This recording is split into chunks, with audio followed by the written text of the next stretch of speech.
When you work with somebody, you get to know them and you get to know, their strengths and weaknesses. And as a manager, it's the responsibility, and I'll even say really the pleasure of helping their weaknesses and helping them and even turning them into strengths. I'm a big believer in kind of pushing people into the water and letting them swim.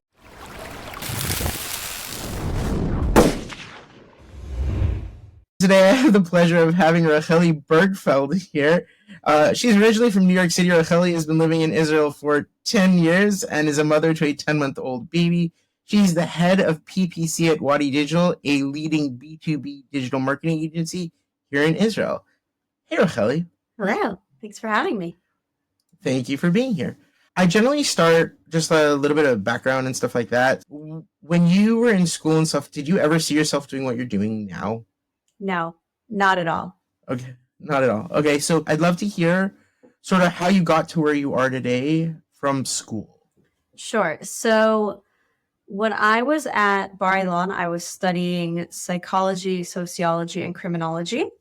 And although the title is very long, I was actually somewhat underwhelmed with the course load my first year. So I found myself just with a lot of free time and I wanted something to do. So I figured I'll make some extra side money. I'd been doing, odd jobs, like mostly babysitting and things like that. So I applied to some jobs that I saw. I didn't even have a LinkedIn account. I applied what I saw posted on Facebook to a few jobs that were mostly in marketing, simply because that's what I was seeing posted. I was not doing an active search at all. And I stumbled across a job posting for a company called Guesty, and I knew somebody who was working there in the marketing department. So long story short, I got the job offer. I took it. It was like an hourly job. It was really great for being a student. And I was doing lead gen, not at all the way that I do it now. It was a very manual process. It was basically taking a list of keywords and a list of locations and doing Google searches and going through every page of Google looking for leads and then uploading them to a system. So it was not exciting. The work itself wasn't particularly fun. It was pretty monotonous. Was it like a form of data entry, but it was data entry plus searching? Is that basically what we're talking about? Okay. Yeah. When you were doing that, you were also studying at the same time. Did you find any connection between what you were studying and what you were doing, or was this just like two whole different worlds? Two totally different worlds. But what was really great about the job was that I was going into the office, which I didn't even have to, but I was choosing to go in. So I was meeting people, I was overhearing conversations, and it really opened my eyes up to tech and tech marketing. Then just kind of being in that ecosystem, I would start helping out on projects that were outside of my job description, because they would be like, hey, is anybody available for this? And I took an attitude of, yeah, why not? I'll give it a try. If I mess up, I didn't think anybody would be upset with me. So I started editing content from the content writer, and then that led to joining the content writing team. I stopped with the lead gen stuff, and I was primarily writing blogs or ebooks for the company, and I loved it. It was great. I didn't really see a connection to what I was studying, because I went into the degree thinking I want to do this and ultimately become a therapist of some sort. And then at some point throughout my studies, I was like, I don't really want to listen to people problems all day. It's all of those that do it. I loved what I studied, but when I thought about it practically after studying it for a year or so, I was like, I don't want to sit in a room and listen to people's problems and have to try to fix them. It just seemed a bit much for me. And at the same time, I had this job that I really liked, and I was learning a ton about marketing, and it kind of just blossomed from there. Okay, so it's interesting, because one of the things which I tend to teach about when I'm teaching leadership and strategy is followership. And part of that is sort of stepping in and saying, oh, there's something that needs to be done. There's a process that's taking place, and I'm gonna jump in there and say, hey, I can help with that. I'm gonna build trust with my team. It's gonna help build me up. Do you think that what you were doing in that first step there was acting as an engaged follower? And do you think that's what helped open the door for you? Yeah, definitely. I think it really labeled me to my managers as a team player, because there was no complaints about doing something outside of what I was doing. The opposite. I was excited about it. At first it was very much when they would kind of offer out loud to the whole team, hey, is anybody available? I would raise my hands, and then it started after a number of times of that, I would actively seek out, hey, do you need help with something? Or is there, a new product that you might need some help with? Like, for example, at one point, I was already like doing the content stuff for about a year at this point. So I'd already been promoted and I was spending a lot more time there. The company hosted their first ever event. So I went up to the marketing event manager and I was like, can I be your assistant the week of the event? And she was like, oh my God, thank you. I never dreamed of being an assistant. This is like the biggest help. And I knew nothing about event marketing, but it's like she showed me the ropes and then you kind of just wing it and it was great. Right. And that process not only helped them see you in a different light, but it also gave you a whole bunch of new skills along the way, right? Like you learned a whole bunch from it. If you could pull like one or two things that you really learned during that specific period, like you're not doing lead gen, you're already into like the more advanced stages of, what you're doing. What is one thing you could pull from there and go, this was a huge learning experience and it was great? Definitely don't be afraid to try something new. And don't be embarrassed to ask any questions. I think people are very understanding that this might be new to you or even new to the company, but that everyone's really on the same team and that, you asking a question that, maybe the manager has heard a million times or it's, a very junior thing and they haven't had to deal with anything like that in over a decade, that people are usually very receptive and trying to help you help yourself. Okay.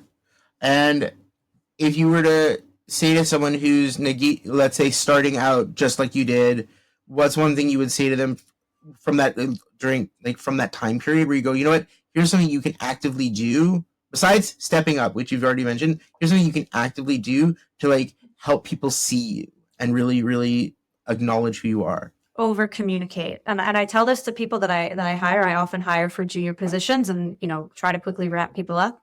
To definitely over communicate. So there's an element of that of asking questions, but even if somebody's, explaining something to you, to say, I understand, that makes sense, to really be actively engaged in the conversation, but also really never be afraid to ask questions. I'm a huge believer there's really no such thing as a silly question. No such thing as a dumb question. Absolutely 100%. So from there, you're doing this now for a little while. You've assisted with the first major event that they're running. Where did it go from there? So there were then some management changes, and because I was still studying, I was working there part-time. I always kind of described it as like I worked and I did school on the side. So like I would be at the office usually like 3 days a week, sometimes 4, and then I would like pencil in my classes and my exams and work around my work schedule primarily. I feel like that's very Israeli. It's a very Israeli thing to do. Yeah, definitely. It worked for me. It was definitely hectic, but I like to be busy. So there were some management changes, and then part-time employment was no longer an option. I actually had a manager who was telling me, he was like, just quit school. Cause like, he's somebody who he had studied music for a while. And then he was like, who needs the degree? And he, had made a great career out of tech marketing. But I was like, no, I want to finish school. So I parted ways with the company. It was really a blessing in disguise that they had made this change, because at the time it was very hard for me. I really wanted to stick around. But the truth is I think it was my 3rd year and I had a very heavy course load. And had I continued working, I would not have been able to get all my work done. Right. Like I wouldn't have been able to pass my classes. Right. So it was that small blessing. I've been hearing that a lot from people recently, where like they suddenly find that their position has somehow been, moved off overseas or whatever, and they were like, you know what, this was something I should have done 2 years ago, 3 years ago, but I didn't. And it's like, somehow the world has sort of maneuvered them into that situation. So when you got maneuvered into that situation, and you sound like it was a good thing for you that, this ended and you were able to finish the studies, you weren't working as much then. So Correct. Then what did you do? Where was your focus, and how did you see yourself moving forward from there? So my focus then became school. And I think I was taking like 15 classes one semester. And that was somebody who penciled in school on the side, and I was just like cramming it all in. And I was like, yeah, it'll work out. So that was really how it worked out, because all of a sudden I was like, okay, I actually have time to study for exams and to do these projects and to show up to class. Yeah. Right. So that was I think it was the 2nd semester of my 3rd year. And then I was pretty much done with school after that. Mm-hmm. And it was funny because pretty much everybody that I had worked with in marketing at Guesty had started out at one agency or another. And they all said, like, agencies are where you go to learn marketing. And then from an agency, you go on to be in-house at whatever type of company you're interested in. So I was kind of thinking about going to an agency, but, they'd also told me other things as well, that, there are certain perks of being in-house. And again, these are people who all at a certain point made the choice to move in-house. So it was the spring, and Secret Tel Aviv was having a job fair. And a friend of mine had been actively looking for a job, I believe as a product manager. He had some jobs and then they didn't work out. So he had been actively looking for a job for about a year. So he was going to this job fair. So I was like, can I come with you? Because I've never been to a job fair, and just to see what it's like. And he was like, yeah, no problem. Because he was doing this all the time. Job fairs and interviews and really searching, his full-time job was searching for a job. Makes sense. So I think it was maybe 2 days before the job fair. I was like, I should probably make a CV, just to have, just in case. So I find some free software. I make a CV, print out maybe a dozen copies, and I go to this job fair with my friend. And while I was there, I put my CV in at a number of different, there were probably maybe 2 or 3 dozen companies there. So I give a number of them my CV, and then I got a call back from a few, and then one of them was a marketing agency. And then long story short, I got a job offer there, and I started working there a few months later. It was actually quite American. I had the job lined up for a good 3-4 months before I actually started, which is pretty rare. That's so odd. Okay, cool. Yeah. So what kind of lessons did you learn from that? I'm assuming there was an interview process there. So what kind of things did you maybe learn from that interview process? Let me think about that interview. It was a pretty run-of-the-mill process. Also, to over-communicate, when you're on an interview, it's very common that an interviewer will ask, do you have any questions for me? It speaks volumes to have a question, no matter what the question is. Even asking, why did you choose to name your company what you did? Just something to show that you're engaging as opposed to just answering questions. Right, that makes sense.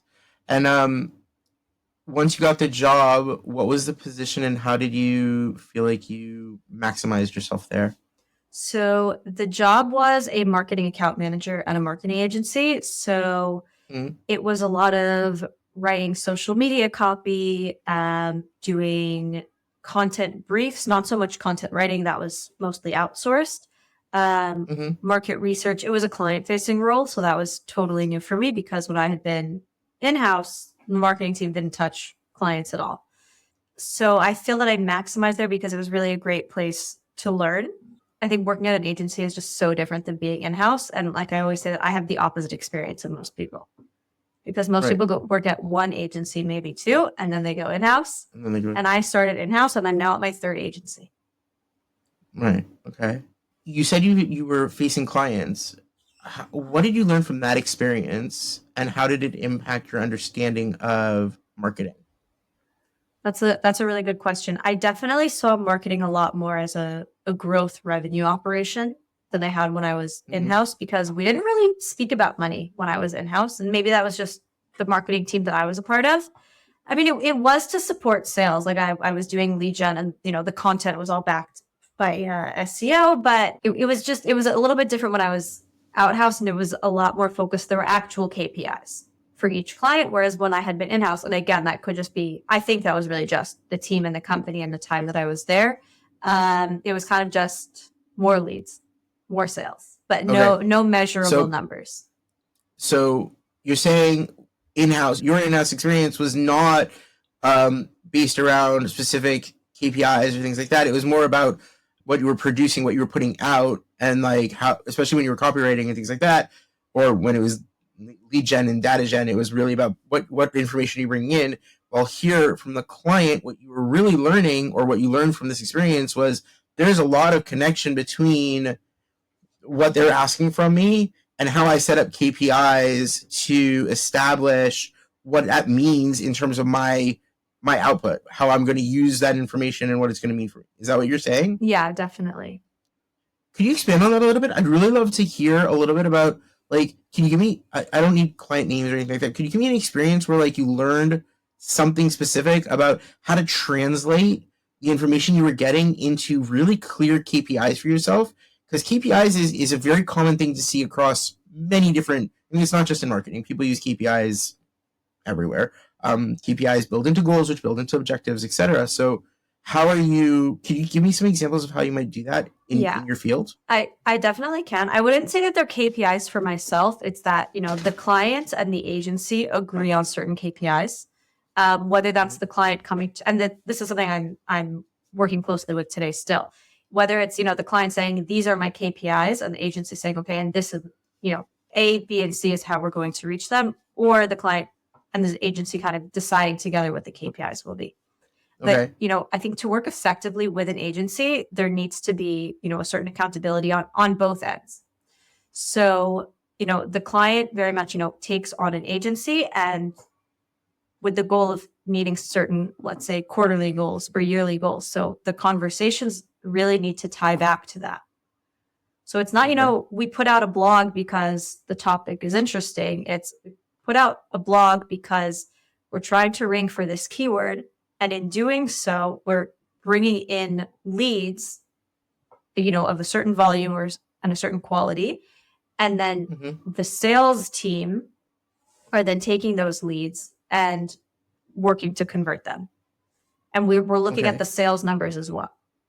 So what you're saying is there's a mutual process that takes place where KPIs are defined by the client and the company, the marketing agency together, that then gives you as a marketing agent or as an agency very clear boundaries around which what it is you are trying to gain from any tool you use, any channel you're using. You mentioned blogs, but it would be a YouTube video. It could be anything that you're putting out is supposed to bring in some kind of response, some kind of lead response, and that allows it to be transferred over to sales. And then that transition should also provide some sort of feedback that allows for a clear understanding of whether or not your entire process is working correctly. And we're constantly monitoring the data.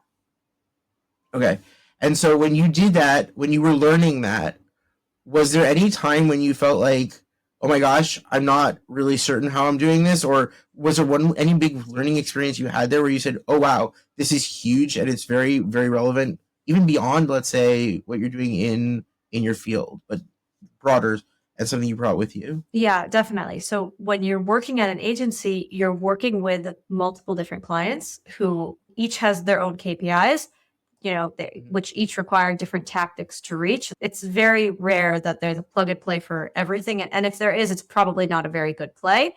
So it's very dynamic because you're doing all these different things for all these different clients at once. And each is, their own niche and also as a personality fit, because it is a client-facing role. So you do have a relationship with whatever in-house marketer they have.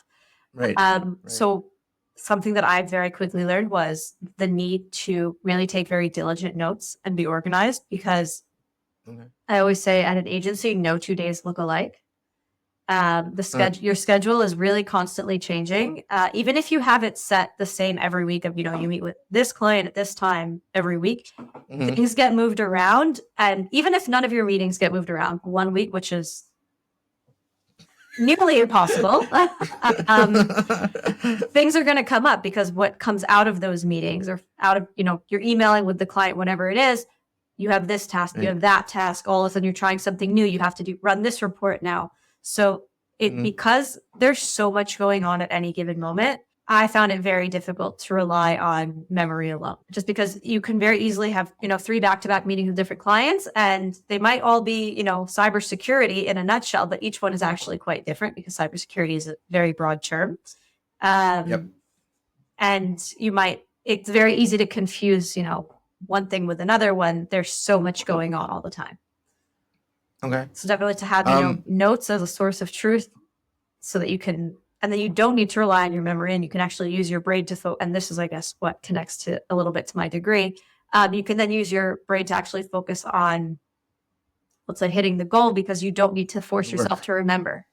Yeah, it sounds like you're almost saying, hey, one of the things that you need is, it's not just about the notes. What the notes do for you is they create that capacity to really focus on the tactics that you need to be doing in order to engage. Like you use the word tactics, the tactics that you need to engage in order to achieve these goals. When you say tactics, can you sort of explain what you mean there? Because in my field, right, when I teach leadership and strategy, I teach, there's three levels, three major core levels in a strategic process. There's three major things. There's the strategy, there's the operative level, the operative stage of the process, and then the tactical stage, where it's about the maneuvers and things like that.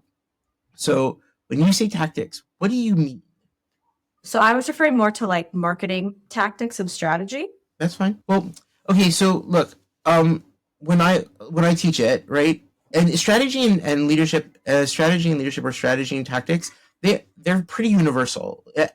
Not in terms of the tools we use, not in terms of the necessarily the maneuvers, but the focus is pretty much the same. Okay, so strategy is about, how are we going to do this? What's our vision? What is it that we want to see? How are we, what's the overall process that we want to go through, and the ideal type that's going to look like? What in an ideal world, this is what that would look like. That's strategy. Okay, the operative level is really about looking at, well, what resources do we have? What kind of objectives do we want to set? And what effect do we want to have with those objectives? And what are the sort of value statements and doctrine that are sort of limiting us and maybe making us be very careful about how we do something, or what values do we want to express through our objectives? And then in the tactics, it's very much about the maneuver. It's very much about the different channels and streams and lines of communication and things like that you might use in order to get the thing done, with each team independently working towards specific goals or things like that. So when you said tactics, it didn't sound like you were talking strategy. It sounded like you were talking more about channels or things like that. Can you sort of explain what you mean by tactics? Sure. Given what I've just said. So I think often in the world of marketing, usually you're building out the strategy at the beginning. And then I think the tactics are those incremental actions that are tied to that strategy in order to reach the strategy. It's very not simple, but I think it's easier from the get-go, and it's strategic from the get. I don't like using the word strategic to describe strategy, but it makes sense to kind of paint a big picture. And then the tactics, I think, are those actual details, those micro actions that are ultimately going to lead you to your goal. Okay. So can you give an example of what some of those micro actions might look like in a marketing agency? Sure. So you might build out a content strategy of trying to rank for a certain keyword. And those micro actions would be, researching the topic for each and every blog within that campaign series. Okay. And then producing those blogs, which again, you can further break down of, you have to brief every single one. You have to research every single one. You need to write every single one, edit. That's a back and forth process. Right. Then there might be a design aspect until you're actually published.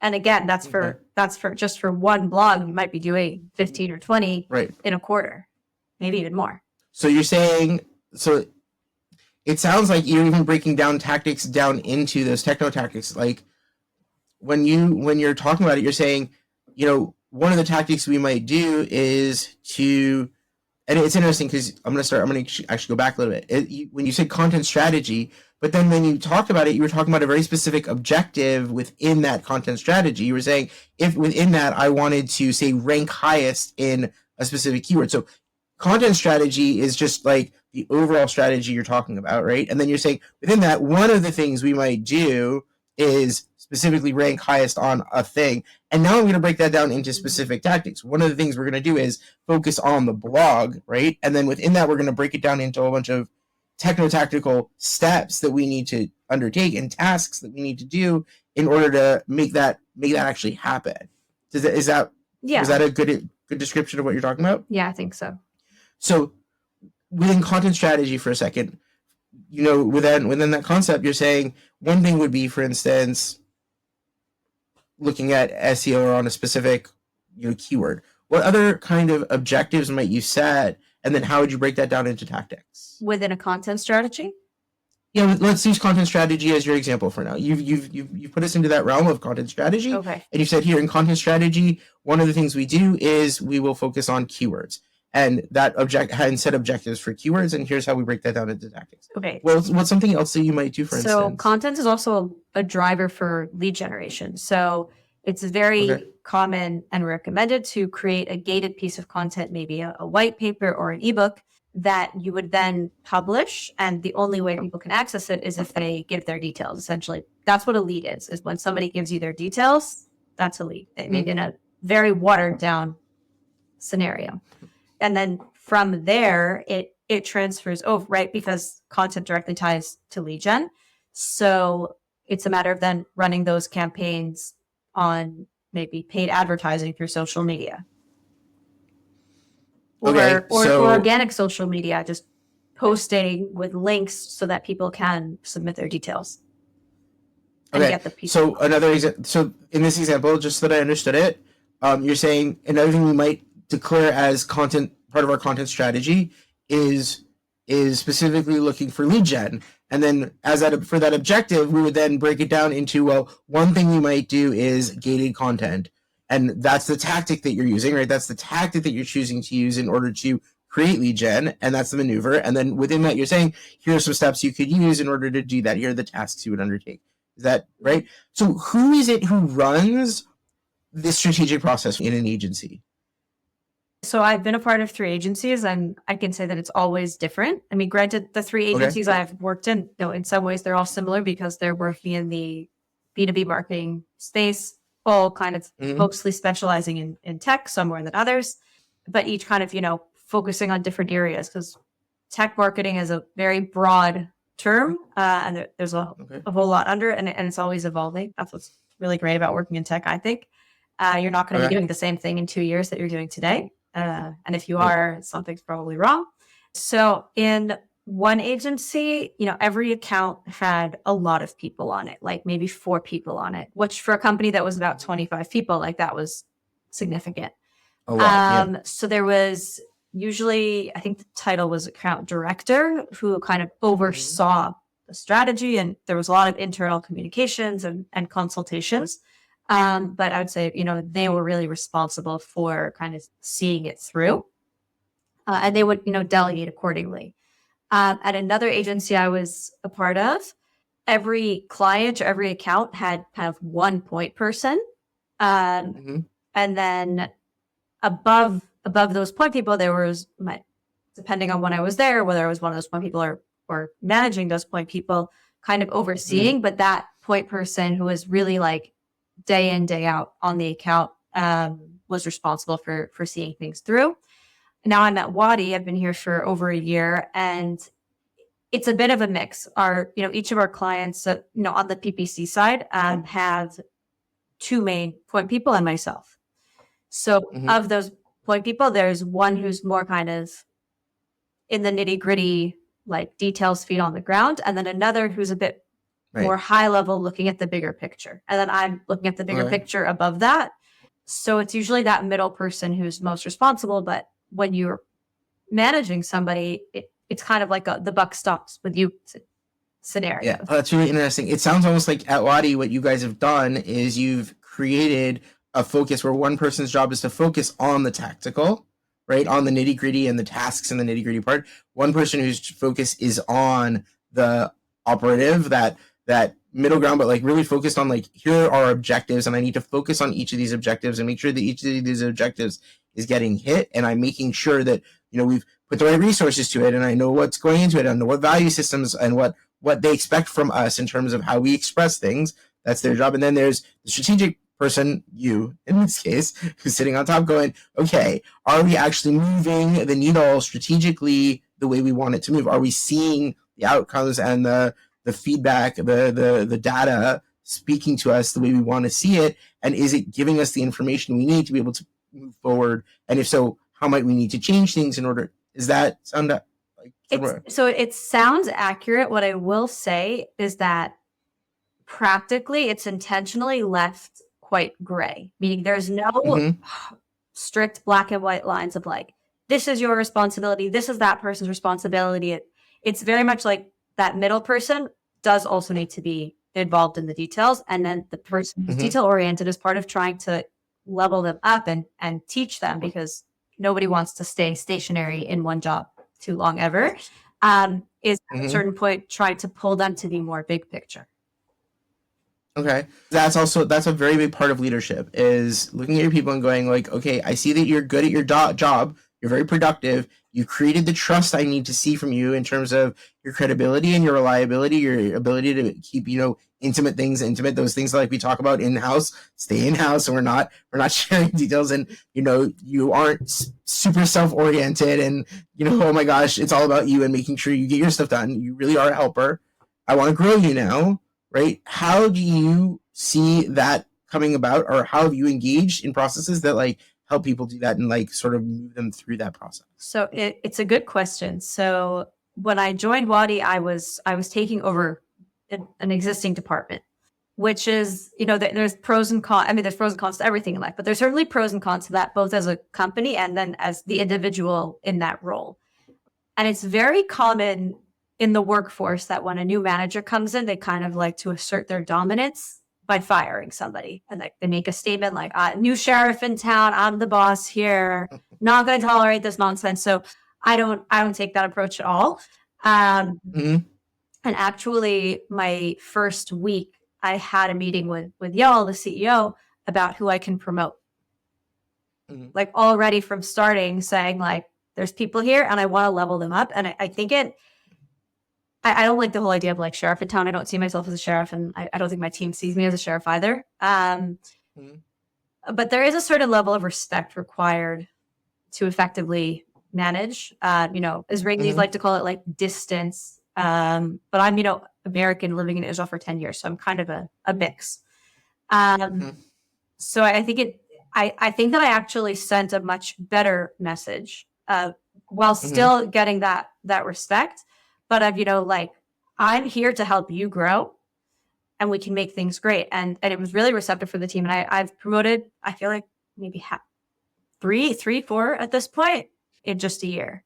And some of them, it was like within a few months, like after 2 months, I'm like, you're ready to move up. And some people, it was later on, but that's, as a manager, that's really always my goal with my team members, is I'm always thinking of like, how can I level you up? How can I advance you?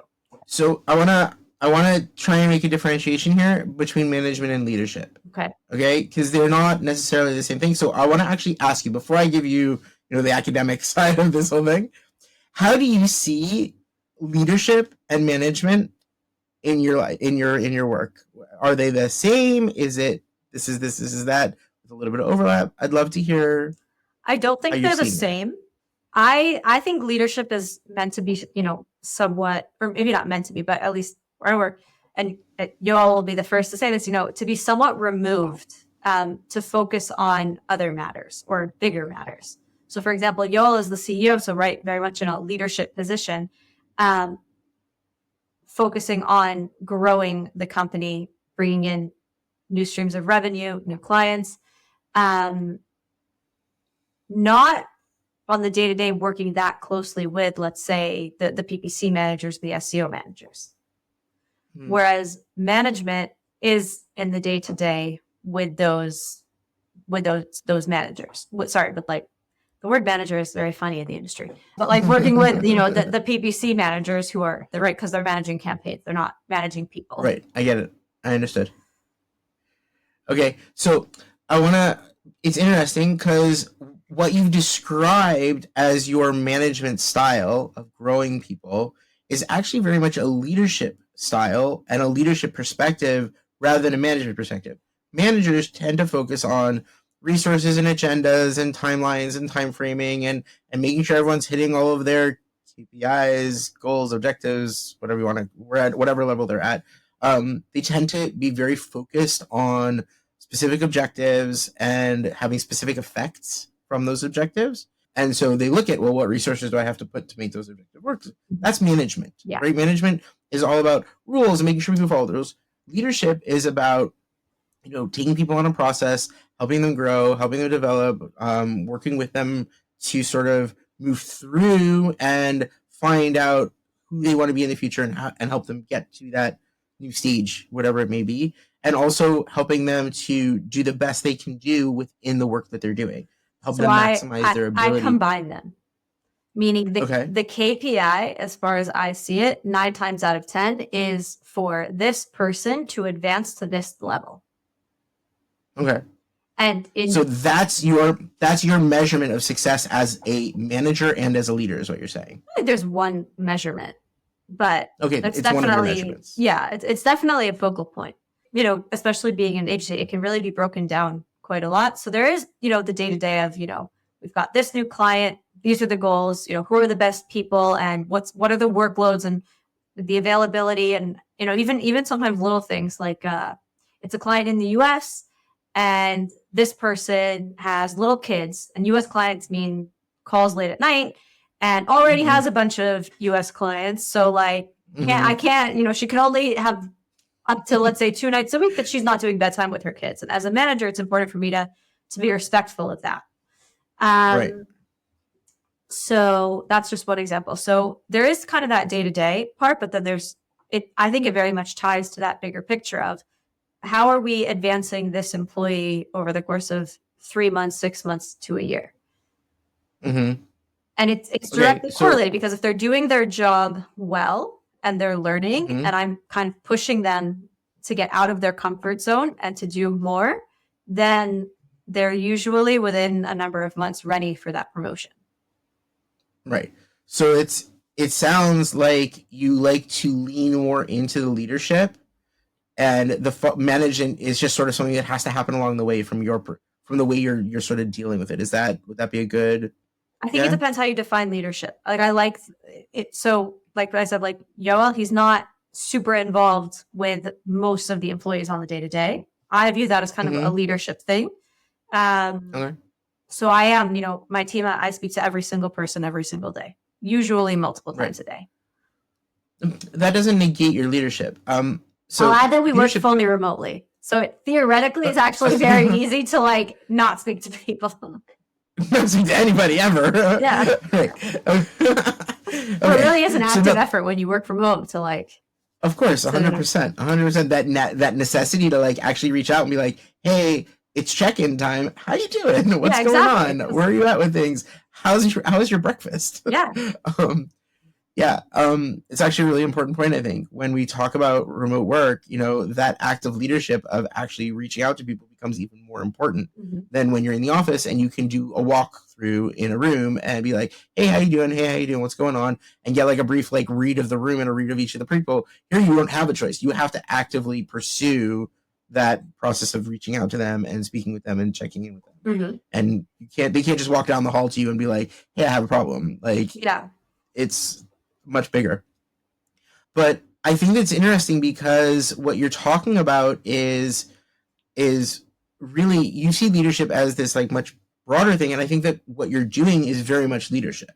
And I think you should personally, I'm just going to say this, I think you should give yourself a huge pat on the back, because when you focus on leadership, even in a managerial position, when you focus on leadership and you focus on growing your people and you're taking them through a process where they understand, hey, we are in a process here, and this process is one where I need you to participate in the strategy that I'm putting together, and I want to see you go above and beyond the minutia of your specific box, and I want to see how you're challenging yourself beyond that. Now, above and beyond, I don't necessarily like using that term when it comes to like, I don't expect people to go above and beyond, but it's how are you learning and growing so that you can be even more active participant in the strategic process that we're going through here on a day-to-day basis. And I think that's very much a leadership function. So I'd like to sort of dive into like, when you look at someone and say, hey, this is someone who may be really good for us to grow, what are some of the things you look for? And I don't need specifics of like a specific like characteristic, although if you'd want to go there, that's fine, or trait, but I'd really love to hear like, here are the things you expect from them to sort of, they'll sort of like send off those like, here are the flashes that go, ooh, this is a person that needs to be looked at or help with this in order to help them grow. So I don't do like a formal kind of testing and mapping it all out. I think a lot of it is really just a gut feeling. And I know when you work with somebody, you get to know them and you get to know, their strengths and weaknesses. And as a manager, it's the responsibility, and I'll even say really the pleasure of helping their weaknesses and helping them and even turning them into strengths. I'm a big believer in kind of pushing people into the water and letting them swim. Oh, you're a deep end person. You're like, here's the deep end, throw. Yeah, I think if you, especially if somebody's been with the company, so it's not like you're throwing them to a pool and they've never swam. Like they know they know what's going on. They see what the role that I'm looking to promote them to. Their coworkers are in that role, so they know what their coworkers do. They kind of already have a feel for it. Kind of. I very often I'll show them the ropes and then be like, let's try it out and see.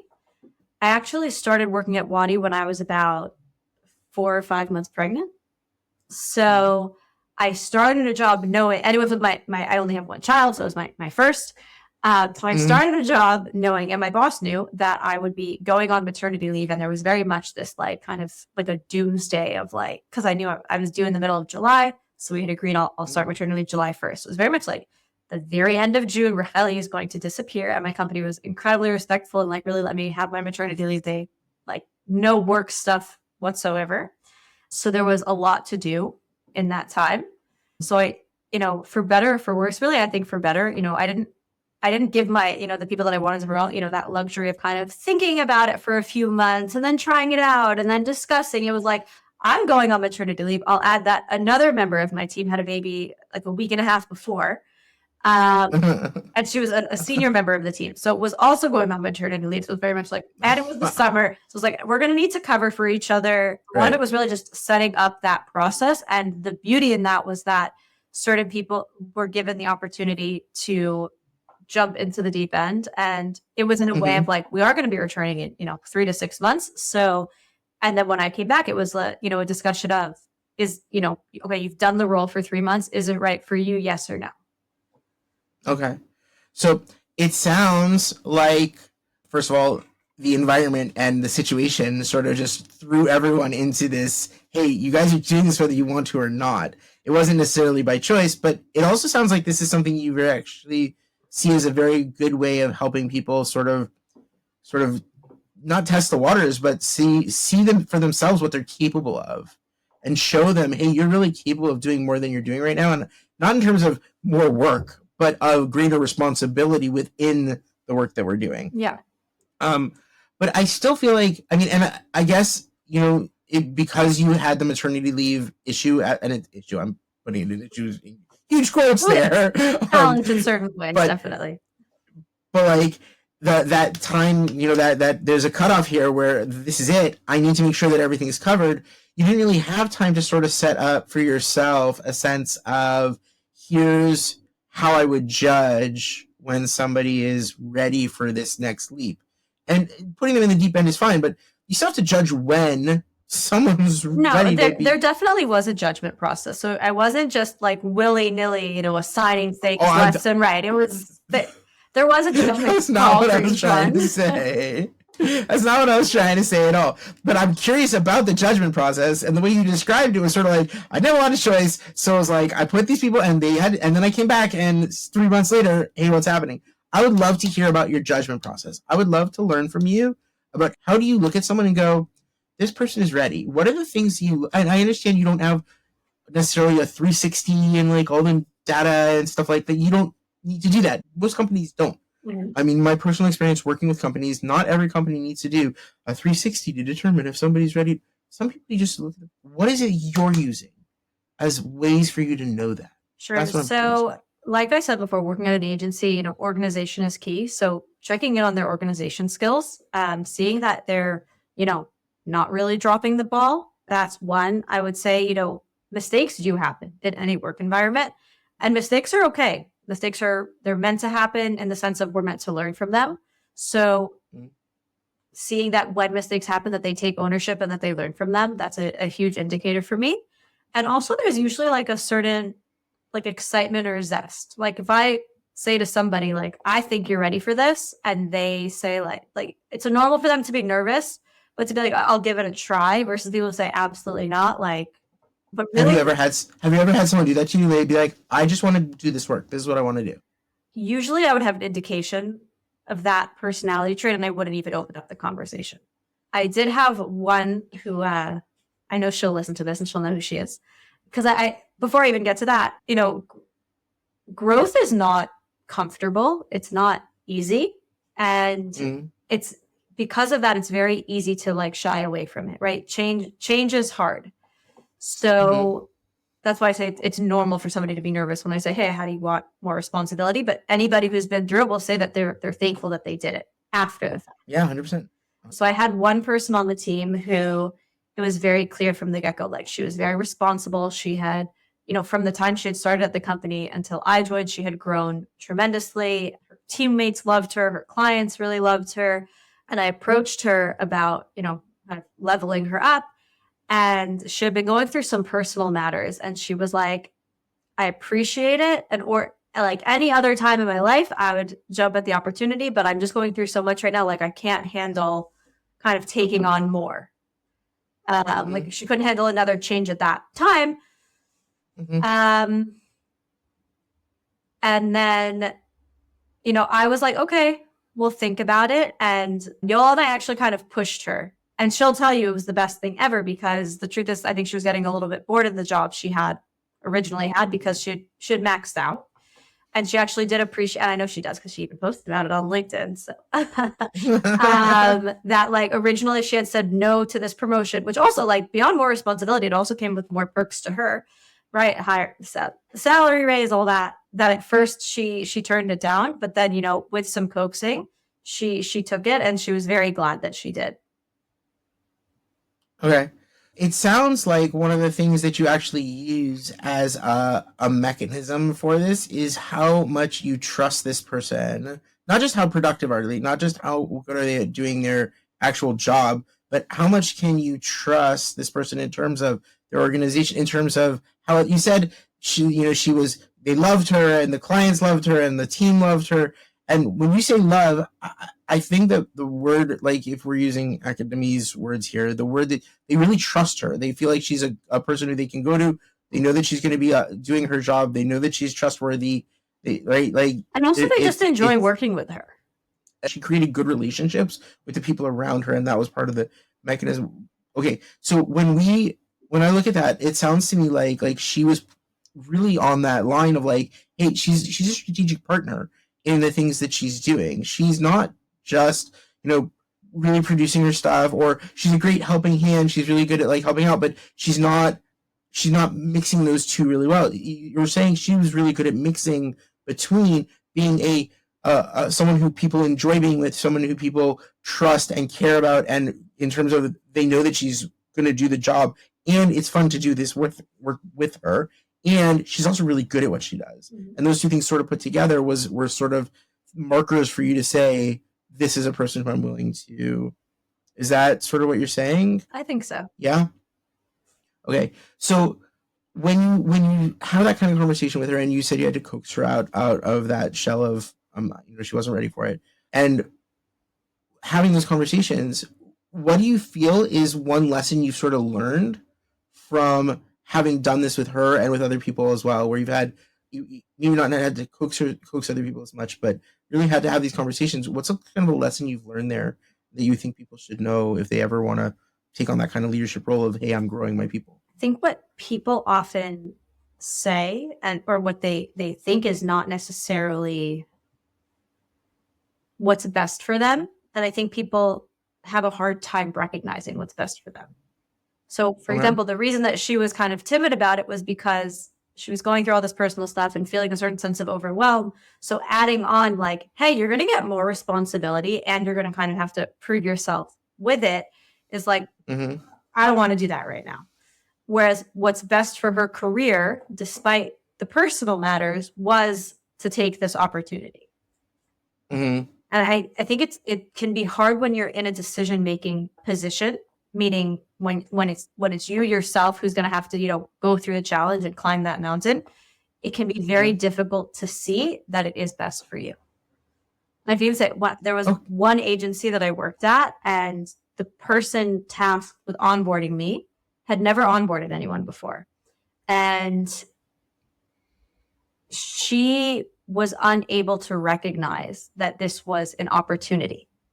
And she just very much saw it as, I'm already busy enough, and now I have to train somebody, and training is very time consuming and it requires a lot of patience, which was not one of her strong suits. I can list 1,000,001 of her top like amazing qualities, but patience was not one of them. And it was one of her weaknesses as opposed to one of her strengths. Yeah. And because she failed to recognize that this was an opportunity and not like a punishment, but like not just like it wasn't just thrown at her, aimlessly without any purpose. It didn't go well for her. It didn't go well for me either, but like more so, it really didn't go well for her because she was so unhappy about it, as opposed to understanding that the company saw so much potential in her and was testing her. And Brett, you get tested for a reason. Right. So what you're saying is also that you, for instance, or companies, managers, people who are in these positions of leadership will sometimes challenge their people as a test, as a, hey, I'm throwing more on your plate because I want to see how you're going to respond to this, because I believe that if your response is a good response, we may find a place for you to grow within the company. And if your response isn't, then this may signal certain things to us about what limits we have with you, and where we need to say, okay, this is where we're going to stop trying to grow this person because there's no more growth potential there. Is that what you're saying? You're never going to have somebody who's good at everything, and companies and people, they need to do these kind of routine tests. And I think it's okay to not pass a test, and then it's the job of the manager, the leader, to then say, okay, that's not an area where they shine in. Let's try something else. Because like I said, this woman, there were certain elements, like I learned a lot from her just by seeing that she struggled so much in this area. Like I'm very much like a let your haters be your motivators mentality. So, the way like I train people, like I sometimes will do the direct opposite of certain things that she did when she was training me. Right. Okay. That's really cool. So from here, I'd like to sort of take a turn towards how you see yourself in terms of bringing the things you learn into a broader, do you see the stuff that you're learning in your work? Do you see it applying in your life? And if so, how are you using that kind of stuff in your life?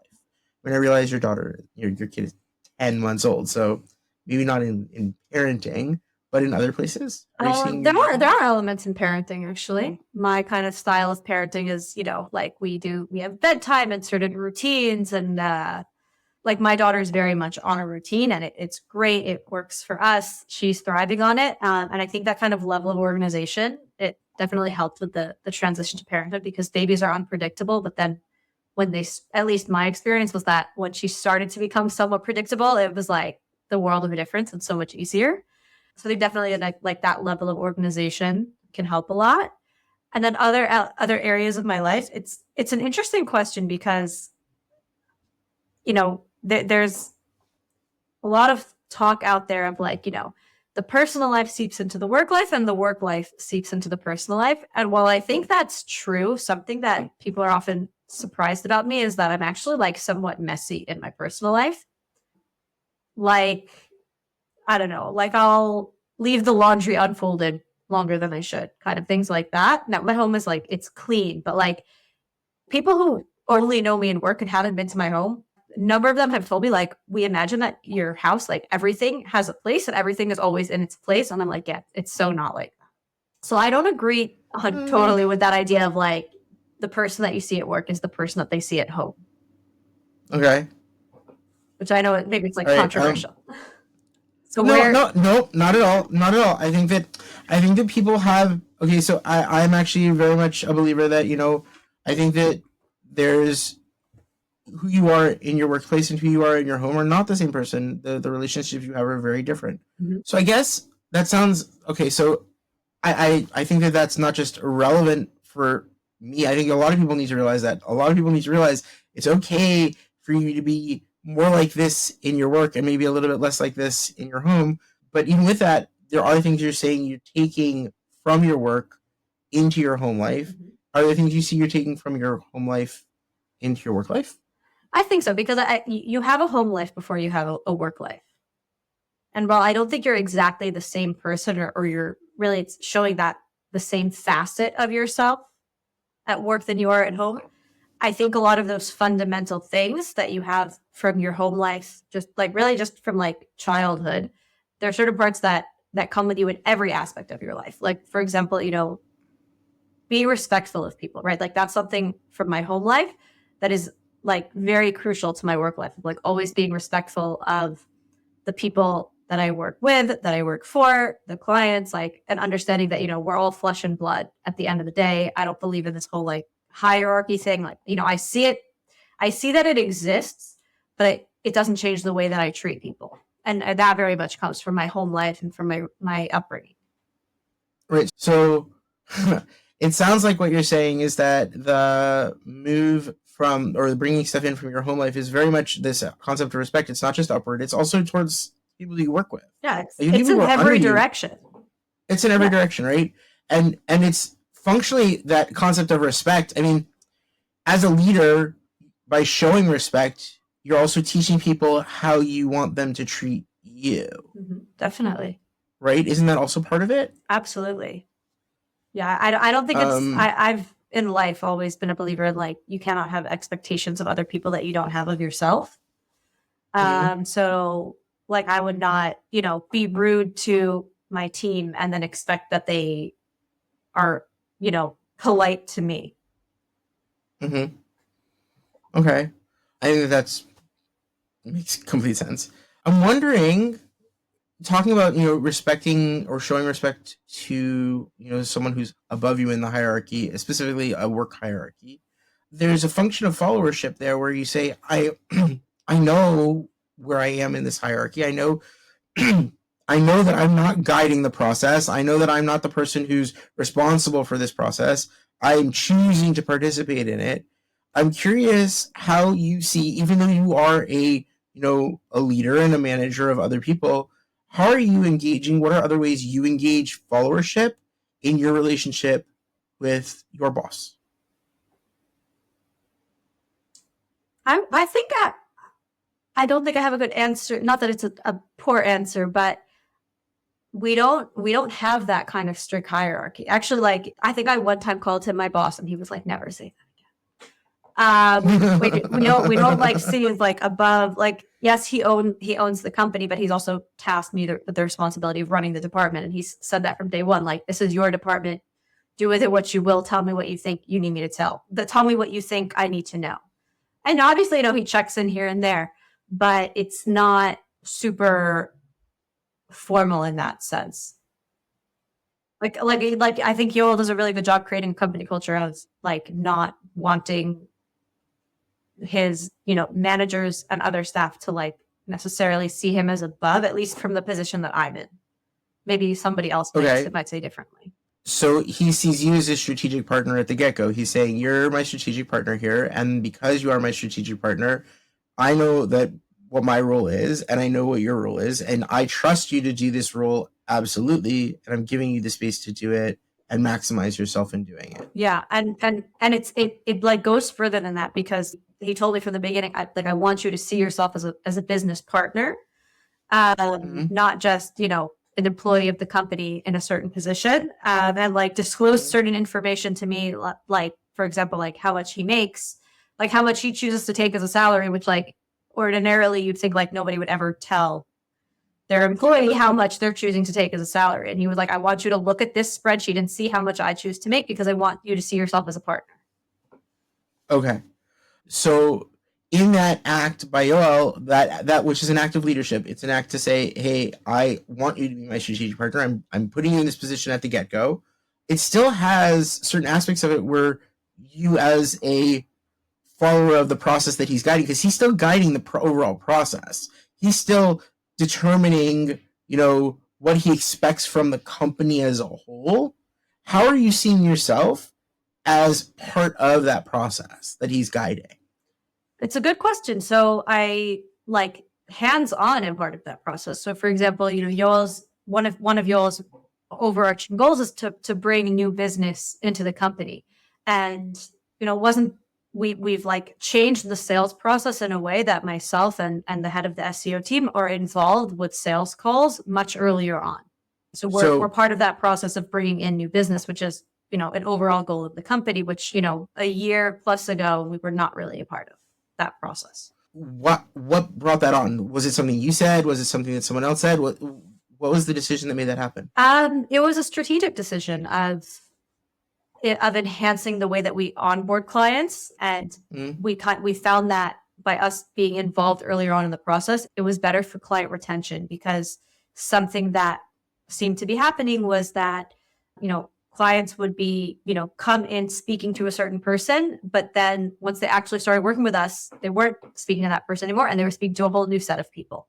So it made the whole sales process or onboarding process a lot smoother, because there was a familiar face throughout.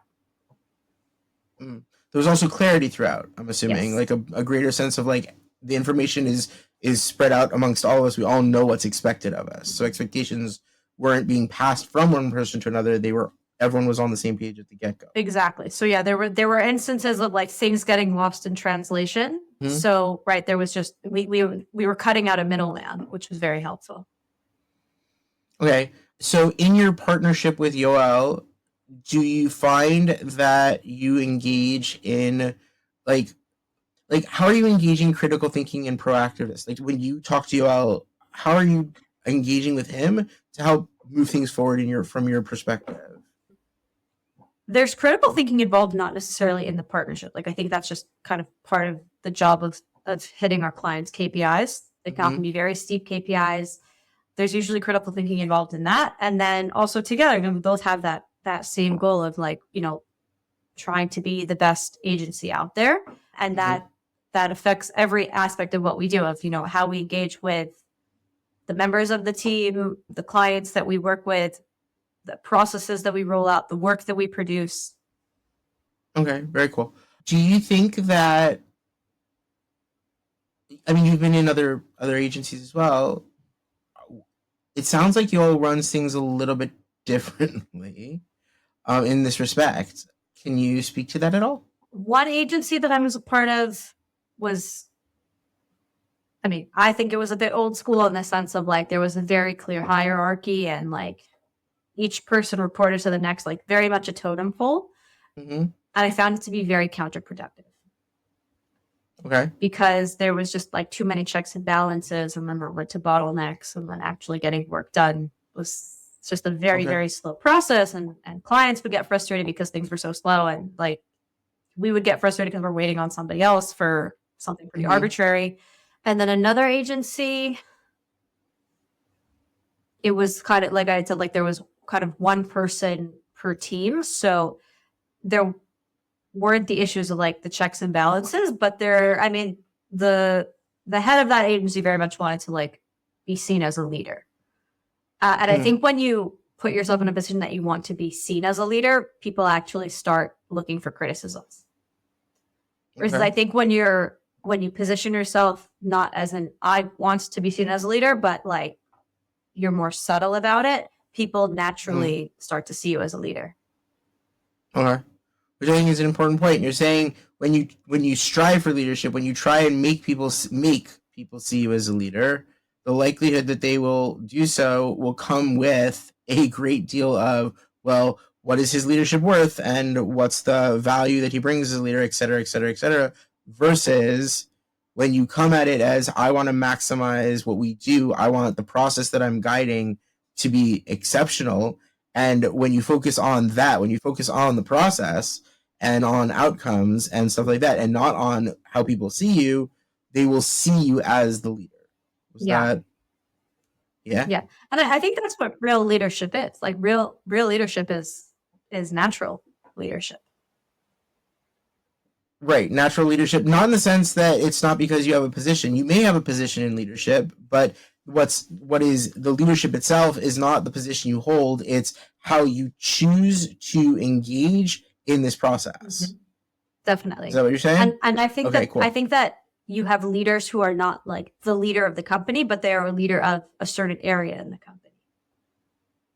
Right. I mean, they may not even have a position of leadership, but because of their skills or expertise, the way they think or whatever it is, it makes people go to that person and say, hey, how would you do this process? How would you guide this?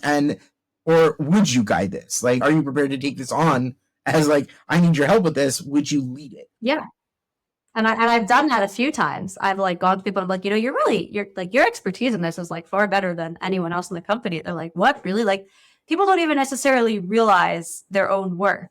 And I, now like, right. And I said to somebody not too long ago, I'm like, you're our Twitter ads expert. And she was like, what do you mean? And I'm like, think about it. Like, you've got the most clients running the most amount of Twitter ads and they're doing amazing. And you're spending more time on Twitter ads than anybody else in the company. And like, it through and through. You're the expert in it. Because I think people often downplay the skills that they have and miss out on leadership. And sometimes people need to be told you're a leader in this.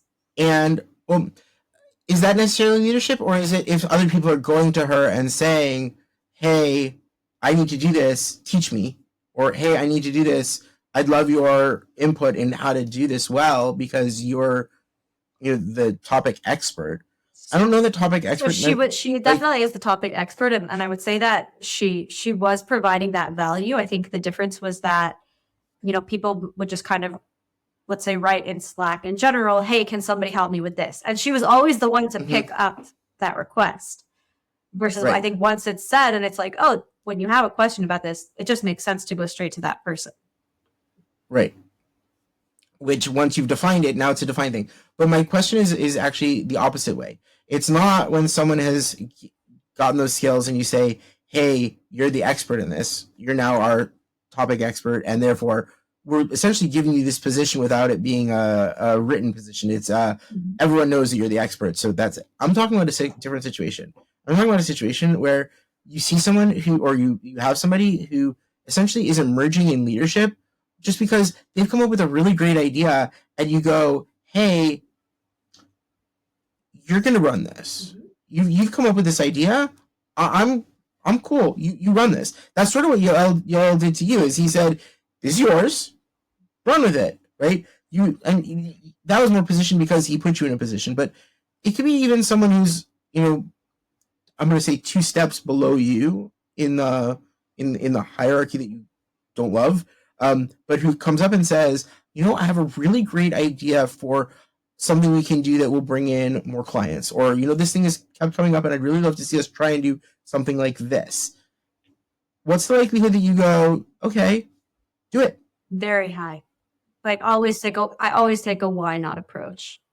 And that makes people more comfortable to then ask questions. Like when nobody at the table is ignored, right? When you're not creating when you're creating a culture where everybody has a voice, not just, people of, this level and above and everybody else, I don't care what they have to say. You get such great everything. You get great ideas, great output, great insights from people who otherwise might have maybe been too shy or thought that they weren't allowed to speak up. Right. So, and that emergent leadership is in its own way an act of like exemplary followership. It's like, hey, I care about the company. I care about our success. I care about what you want me to do. And I have this wonderful idea. And then you say to that person, okay, here we go. You're off to the races with it. Right. And that act is an act of both followership and emergent leadership at the same time. Yeah. I think a strong leader needs to be a follower sometimes and to show that they are a follower themselves. Right. So that I think is a super important message for leaders in general. If you are a leader and you see someone who's emerging in leadership and is can run a process and you go, okay, let's go for that. You're in charge of it. You tell me what I can do, how I can help you with it, and let's get it going. Right. And taking that followership stance is super important. That position of I'm a leader, position leader, I'm manager, whatever you want to call it, but I'm willing to follow you on this because great idea and it's yours. You own it. And I'm here to help you. Yeah. Actually, I had a scenario where for about 2 months, I was basically doing like you said, like a position, like kind of 2 notches below me. Now, what that meant was that middle position because I managed both of those roles. So I was then like meant to be taking instructions from her. And so I was very clear to communicate. Like I would say to her, like, I'm moving into campaign manager Racheli right now. You lead the way, tell me what to do. And then, we would pivot over to another client and I'd be like, okay, I'm back to being team leader. And that communication really made it a much smoother process for both of us because there was kind of no lack of confusion. And I was very clear. I was like, treat me the way you would anybody else in this position. Like for the next 30 minutes, ignore, like I'm not a team leader in this conversation. I am the campaign manager. Okay. What was it that put you in that position that you had to do that? I'm curious. It was mostly, I think there was like a temporary lack of manpower. Like somebody was out sick, recovering from something. So it was just and with other people's workloads, like I was covering for her.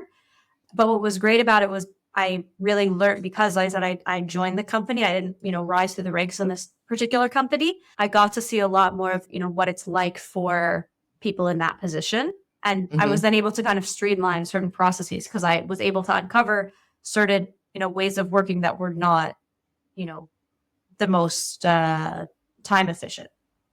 Right. Most efficient, most effective. Exactly. So is that something you would recommend that people try and do? Is like, if you are in a leadership position and you happen to have several layers below you, don't be as scared to like take a step back and go, wait a second, I'm going to jump into, line. I'm going to go work on the line for a little bit. I'm going to go working, as front line on the front lines of sales or the front lines of whatever to just see how this process works. Even if you came up through the ranks of the company, that ability to say, well, things have changed. Let's see how's it now? Yeah, it's definitely a very worthwhile experiment. You're always going to find something. And I think especially because we work fully remotely, so there are certain, opportunities and challenges that come with that. It's harder to spot those things. Right? If we're in an office, it would be easier to see like, hey, this person's spending a lot of time on something that actually is not very significant. Whereas like when we're working remotely, when we're not on Zoom, I don't actually know what anyone's doing. 9 times out of 10, like maybe I have certain ways of checking in on things. I'm not going to reveal the secrets now, but please don't. Theoretically, somebody could go to the beach for 3 hours and I could not know about it.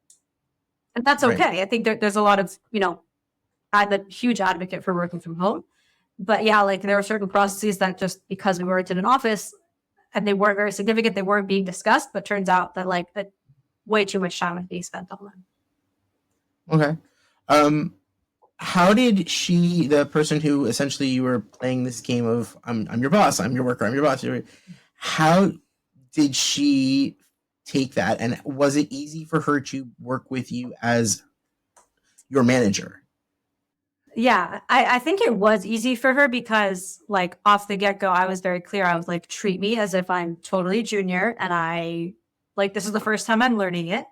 And when I would engage with her, I very much put her in that leadership position and put myself in the followership position of, asking her permission, approval, whatever it was. Mm-hmm. Okay.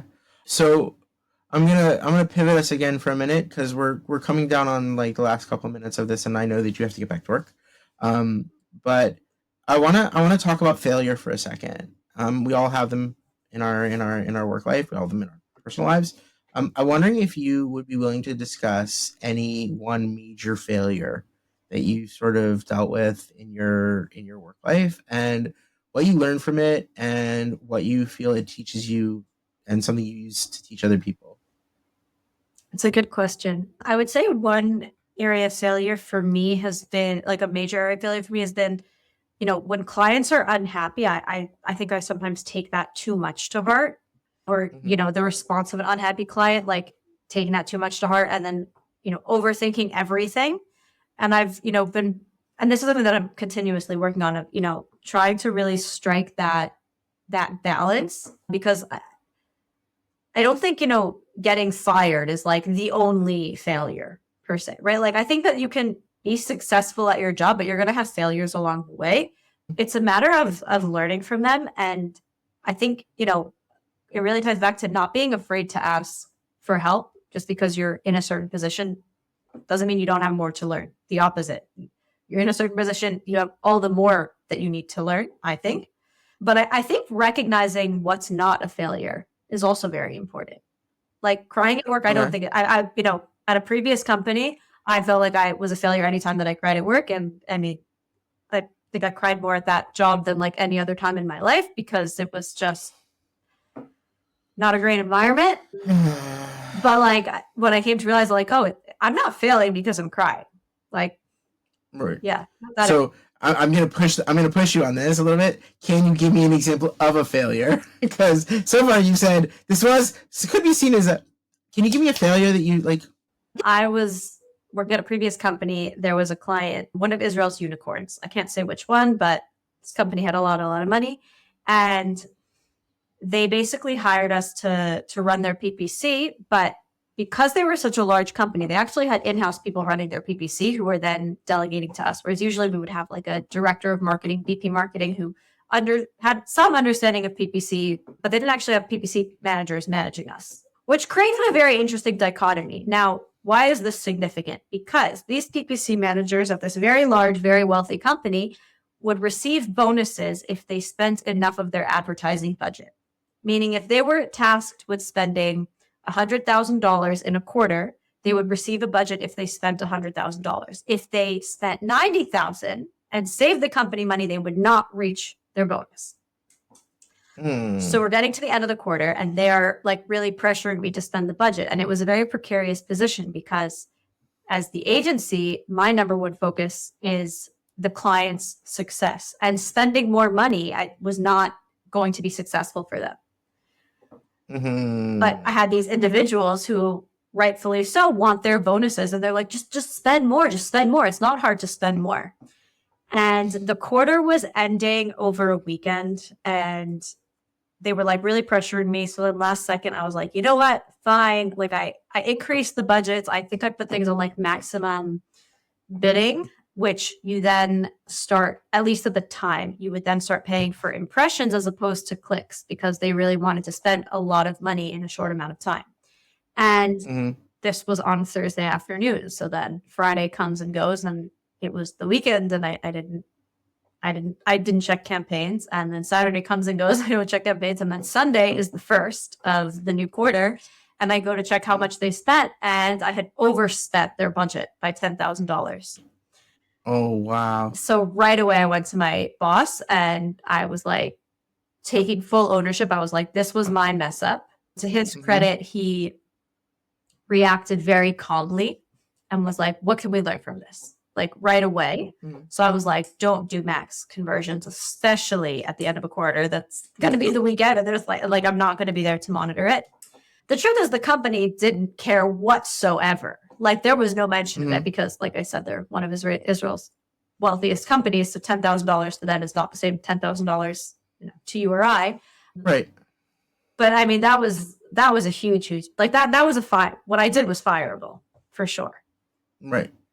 And it was definitely a situation where you learn from it. Like there are some key takeaways. Like when you're being pressured from the outside, and you need to take those things into consideration, don't necessarily let it drag out to the point where you're now hitting the wire. Like if you understand why this person wants this, then it's okay for you to do it earlier when you can track it, when you can keep it under wraps, and not when it's whatever happens.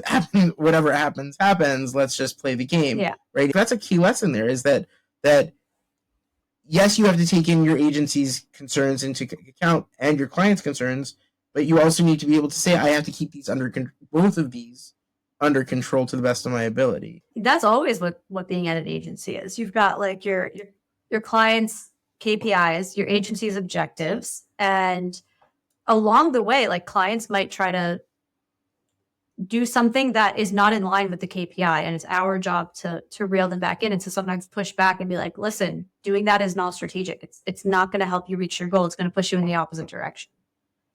Right, but also understanding that when these KPI, even if it's not going to reach the KPI, there may be points where you still need to do it because the ask is being made. Oh, for sure. And at that point, don't let it wait until last minute. Do it earlier so that you can at least try and keep the KPI relevant and not make it. Yeah. Like, right? They got their bonuses in the end, just so you know. Of course they got their bonuses in the end. You did what they asked you to do. Well, I had the overboard, but yeah. whatever, a little bit overboard, not a big deal. $10,000. Like to any other company, 10,000 would have been. They would have fired the agency would have fired me, like no doubt about it. But right, that makes sense. Okay, so moving from here, I have 2 questions. Question number 1: if you could go back and give yourself like one piece of advice back when you were in school or when you were just graduating, what would it be? What's one piece of advice that you've taken away? You have experience now. You've got 3 agencies plus in-house under your belt. You've got, you're married, you have a kid, like a solid piece of advice that you've learned over these years. I have one. Don't be afraid to post on LinkedIn. I was so scared of that until I worked at a company that it was like effectively mandatory. People aren't taking it that seriously.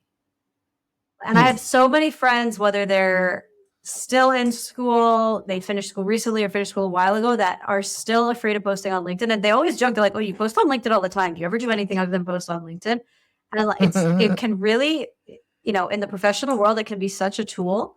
And I think because people take LinkedIn seriously, people are afraid of, oh, I might post something and then I can't get a job because the recruiter doesn't like what I post. And she'll like, just post. It always looks better to post than to not post. If you're looking for a job, hiring managers are looking at that. They want to see who you are as a person, and you're going to send them your LinkedIn and you're going to send them your CV, but they look through your posts or the posts that you engage with. And that really paints a picture to them of who you are, and it helps you. And if they don't like what you're posting, you probably don't want to work there anyway. It's probably not the right fit for you. Right. So that's a great one. I think that's a great lesson that I think a lot of people can learn from.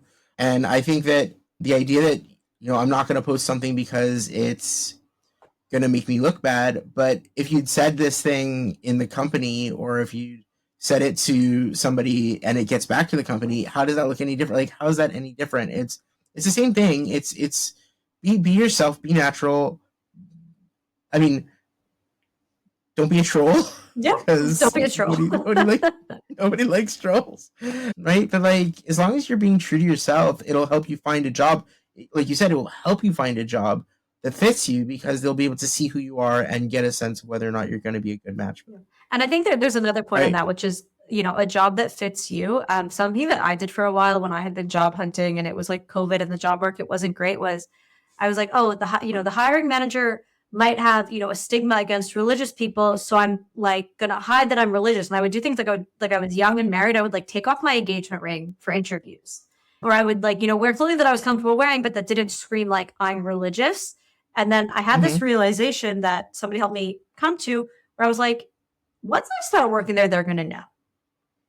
And like, it's not something that I'm ashamed of. It's not something that I should be ashamed of. So like, go in with yourself. And I have friends till this day that have, pictures, their LinkedIn picture, like pictures of them when they were like 20 years old before they were married, because they don't have a head covering on. I'm like, that looks worse than you going in with a hat or a scarf, because let's be honest, a long time has gone by. You're pretty unrecognizable from that photo. Right. You might as well put up who you are now. Yeah. And be true to who you are now. Yeah. And if they don't want you because you're religious or you're any other reason, then you probably don't want to work there either.